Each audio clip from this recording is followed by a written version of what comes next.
Ese iyi nkongi y'umuriro iri guterwa n'iki? Iyi nkongi y'umuriro yibasiye Los Angeles muri Carfornia, ari naho dusanga Hollywood n'iyi karitsiye yiswe Beverly Hills. Biri guterwa n'iki? Iyi nkongi y'umuriro yateje impagarara, iri kuguma isenya ibintu byinshi, hari kugendera n'amafaranga menshi. Saha izi ari kubarirwa muri miliyari 130 z'amadolari amaze kuhatakara. Ese biri kugenda bite? Biri guterwa n'iki? Gusa benshi cyane bari kugenda banatekereza ko ibi bintu atari byo, ahubwo biri kuva ku burakari bw'Imana. Ibinyamakuru byinshi biri kugenda byibaza kwa kino kintu binacyandikaho. Ngende Fisoni uw'Imana, kurikira akantu kamwe ku kandi. Ese mbere y'ibi ngibi hari habanje kuba iki? Ubundi nk'ibisanzwe turabizi neza yuko hano Los Angeles, California dusanga na Hollywood ari ahantu hari amasitidiyo arenze ku bijyanye na filime n'ibyamamare byituriye. Hari ibikorwa remezo byinshi by'ibyo byamamare hano muri Los Angeles. Buri mwaka hatangirwa igihembo cyiswe Golden Global Awards, gihabwa ibyamamare byakinnye filime zikunzwe ndetse n'ibyamamare bikunzwe mu bijyanye na film making. Iki gihembo cyatangiye gutangwa muri 1944, ubu cyari kiri gutangwa ku nshuro yacyo ya 82. Aha iyo cyatanzwe aba ari ibirori bikomeye, tuba dufitemo MC cyangwa host uri guhosinga ibyo birori. Gusa iki kirori haba harimo n'ibice bikigize. Reka turebe. Iki kirori cyabanje kuba mbere y'uku gushya k'uyu mujyi Los Angeles. Iki kirori ubwo cyabaga mu kwezi kwa mbere, nk'ibisanzwe nk'uko kiba mu kwezi kwa mbere buri mwaka. Mu minsi ishize ubwo cyabaga hari ku itariki 6 z'ukwezi kwa mbere. Ubwo cyabaga hari amagambo ngo yakivugiwemo, ari nayo bitekerezwa ko yateye Imana uburakari, bigatuma uyu mujyi uri gushya. Ubundi iki kirori cyabaye haba harimo umuhosters. Ubu wari uri kugihostinga cyangwa se MC ni umugore witwa Nikki Grace. Nikki Grace niwe wari kuhostinga kino kirori. Ubwo yari ari kugihostinga, iki kirori cyaratangiye kirakomeza. Ubundi hari igice cya mbere kiba kikigize. Mu gice cya mbere hatangiye hatangwa ibihembo ku byamamare birenze, ariko uwahabwaga igihembo wese hari amagambo yavugaga yo gushimira. Hari abahawe igihembo bazi bashimira ati, ndashimira kampani zamfashije, ikipe yose yamfashije, abakinnyi twakinanye, aba boss, aba director, kugira ngo filime yanjye ibe yarakunzwe kandi filime nakinnyemo ibe imeze neza. Buri wese akagenda ashimira gutyo. Abandi bagashima bavuga ati, ndashimira mama, ndashimira nde. Buri umwe wese yari afite uko ashima. Ariko hari ikintu cyabaye muri iki gitaramo.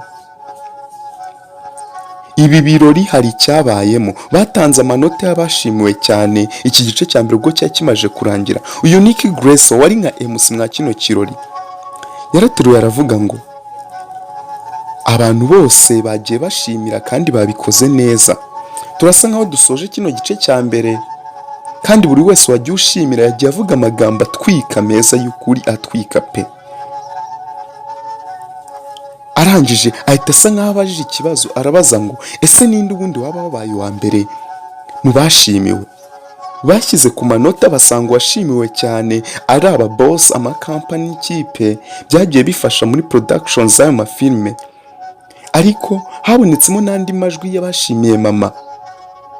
Mama yaje ku mwanya wa kabiri. Gusa yahise anavuga ngo Imana yo muremyi yo nawe wayishimiye yabonye 0. Niko guterura bose baraseka barayikwena, babikora nkaho nta kintu kitangaje kibirimo. Barishima baramwenyura batera ibitwenge bavuga ngo Imana yabonye 0. Iri ni naryo jambo riri gutekerezwa ko Imana yarakaye, bikaba ari nayo mpamvu ariyo ntandaro y'uko uyu mujyi ukomeje gushya. Noneho icyitwa Imana ngo yo muremyi yabonye 0, niko guseka cyane baranayikwena. Ariko se ibi byari bikwiye? Ese nabyo dushobora kuba dutekereza ko ariyo ntandaro y'ibi? Uburakari bw'Imana ushobora gutuma ibi byose byanabaho. Abantu twararengereye, bararengereye bikabije. Gusa mu myaka yatambutse hari abantu bamwe na bamwe basa nkaho bari barabihanuyeho.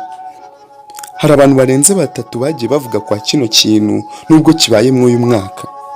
Ubwo hari mu mwaka w'2020 hari uwavuze ko tugiye kuzabona inkongi y'umuriro imanuka kuri uyu mujyi, kandi buri wese azatangira yibaza ibyo ari byo, abone birenze amaso ya muntu, abone birenze n'ibindi bintu, atangira atekereze ko byaba ari n'uburakari bw'Imana. Ariko no mu mwaka w'2023 uyu mugabo witwa William Taylor Jackson nawe yabitangiye abivugaho asa nkaho abihanuyeho. Ibi tukaba turi no gutekereza ko ari byo bahanuraga kuko bibaye ubu. Los Angeles muri Carfornia ubu bimaje kwangirika n'ibimaje kuhagendera biri kubarirwa muri miliyari 130 z'amadolari. Ayo ni amafaranga menshi, ariko buri wese afite ubwoba, ari kwibaza ngo isi ibintu ni ibiki, bizarangira bite, kuki biri kubaho. Gusa abenshi bakomeje no gutekereza ko dushobora kuba tugiye gufata akanya ko kwitekerezaho, kuko uyu mujyi bahakanaga Kristo mu buryo butangaje, bakahakana Imana, ahubwo bagasa nkaho bashyira imbere sekibi. Niyo mpamvu usanga muri aya mafilime menshi akorerwa usanga basa nkaho bamamaza ibintu bituruka kuri sekibi. Ariko ntabwo tuzi iki n'iki, nubwo buri wese ari gutekereza gutyo, ntabwo tuzi neza niba ari uburakari bw'Imana. Gusa iyi nkongi y'umuriro iri kuhabera ni inkongi y'umuriro idasanzwe. Ngo mu gihe cyo hambere nigeze n'ubundi gusa nkaho habaye inkongi, mu bayijimije harimo wavuze ko hari indi ishobora kuzaba, hari akayaga keza, iyo bakaba batazabasha kuyizimya. Aya magambo yose yo kugenda agarukwaho mu byagiye bihita nibyo biri kuguma bitera abantu ubwoba. Gusa Los Angeles iri gushya ku muvuduko ukabije. Irori nawe imwe mw'ayo mashusho nateguye. Nge ndi Fison Uwimana, ikiganiro ni Imbumbe Knowledge. Wowe utarakora subscribe yikore kugira ngo ibiganiro byose dukora nawe bijye bikugeraho.